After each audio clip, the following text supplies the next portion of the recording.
And people in that category are the Rockefellers, the Harrimans, the Morgans, and so forth. Now you have a third tier of dynastic families who serve the second tier. They're never allowed to approach the real top people in the first tier, but they can only serve through serving the second tier. And these are families like the George Herbert Walker Bush family. George Herbert Walker was president of W.A. Harriman Company, and the Bush family's entire career in banking was to serve the Harriman interests, who in turn served the Rothschilds. So that's why I began to use the term about Bush as a dynastic family in the world order of the third tier. And it was picked up, and I see it popping up everywhere. They say, George Bush is a third tier family. They don't even know what they're talking about. They don't explain it because they don't know how to explain it, but that's at least it.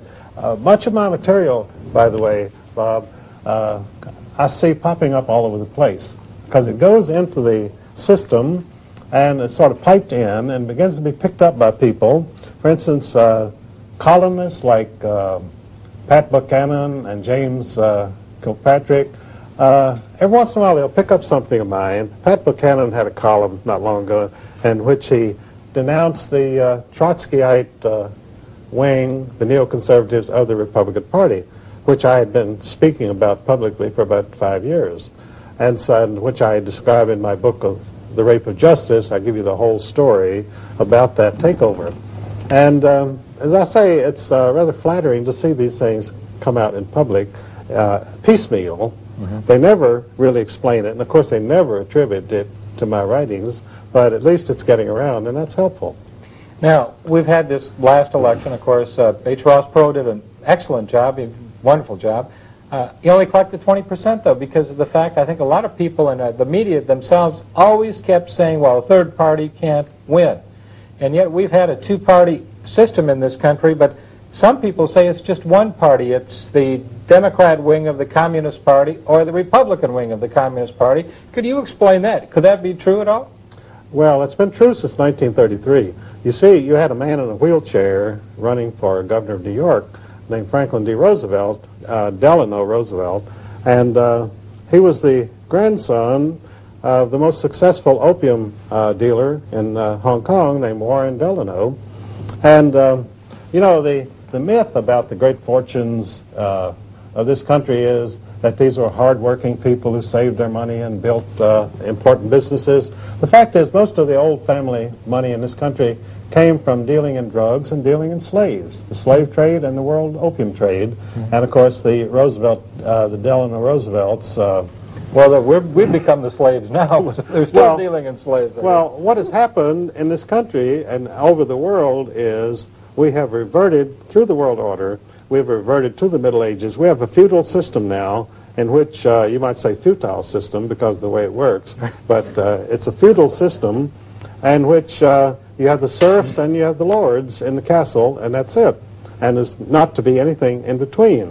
You see, the great achievement of Western culture, of European culture, was to produce, to move from the Middle Ages into modern times by producing a middle class, a hard-working, thrifty, sober group of people who created businesses and went into production, and they built homes and businesses and so forth, and they brought prosperity.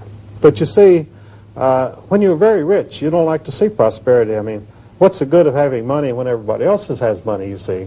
So the world order, they want to see everybody poor. Then they can control them, is that it? They can control them, and also it's much more satisfying to have a castle and a yacht if you know that all the peasants down there will never have these things and compete with you, you see. Right. So the world order is a monopoly system, and they make their money out of monopolies, and with their monopoly they control the governments, they control the banks, and they set their prices, and it's an extortion system, really, just like the Internal Revenue Service in this country. I traced it right back to the Middle Ages, the black hand of the mafia. And all of their techniques and all of their goals come right out of the black hand. Well, I'd like to give that IRS a backhand for their black-handedness, to tell you the truth. How do we turn this around? If they allegedly have the power, And money is power, Eustace. And a lot of people say, they've got all the money, you know, they have control of the government, they have control of the Republican Party, Democrat parties, they have the bureaucracy. Well, how do you fight a little bit of strength like that? Well, I have to disagree with you there, Bobby Lee. Money is not power. Knowledge is power. Okay. And unfortunately for the world order people, information is catching up with them. You have channels of mass communication. In fact, if we were to get on national television with 30 minutes of what we're talking about today, you would have a revolution in this country. They can only survive by desperate defensive measures, by keeping us from reaching the American people with the truth, and of course we're fighting to do it despite of. And that's what my 50-year career has been, to bring the knowledge that I have and that Ezra Pound imparted to me almost 50 years ago to the American people. And of course, the reason you had this great turnout in this particular election that just passed was the American people knew something was wrong, and some of this material was leaking out. You know, I've circulated over 1 million books and over 1,000 articles in the past 50 years, and the information is getting there. Even though, to the national media, I still do not exist. I'm a non-person.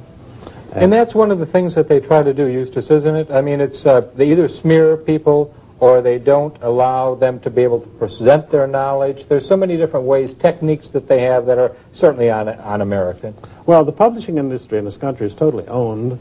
In fact, one of the biggest influences in the publishing industry in this country is the Central Intelligence Agency.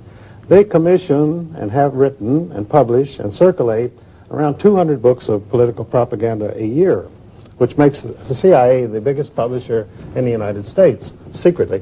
And of course, there is no Central Intelligence Agency. It's a branch of the British Secret Intelligence Service, SIS, which was established in 1694 as a necessary adjunct of the Bank of England. So we have never had a government intelligence service. What we have is a branch of the Bank of England, which, as I say, has commissioned and published these 200 books a year of political propaganda, which are distributed to all the universities, and every professor in our universities knows that you have got to use these political propaganda books of the CIA as your teaching textbooks. You have Zygmunt Brzezinski. He used to be one of the right-hand men of Jimmy Carter. Henry Kissinger with Richard Nixon. These people hardly speak English to some degree, but yet they're controlling, in many cases, the foreign policy of this country. Tell him, you know, foreign policy of this country, I mean, it's really been foreign as far as I'm concerned. Could you explain why? Well, you're talking now about the field of lecturing and public speaking, which is one of my fields. And interestingly enough, the fees paid to public speakers in the United States are proportioned inversely to how much information they give to the American people. Now, speakers who get between $35,000 and $100,000 per speech get up and give speeches in which they say absolutely nothing. And then when you have people on my level who give you solid information by the ton, we get practically no fees whatsoever because they don't even want us to ever appear in public.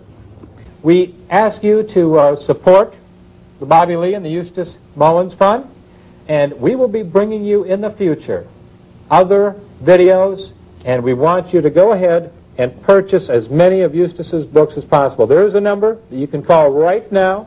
It'll be on your screen, and you call and you order some of those books, and this is for the posterity of your children, your family, your future. You need to know. Thanks for being with us today on the Bobby Lee Show. And Eustace Mullins, thank you, sir, for being a part of America and the great patriot that you are.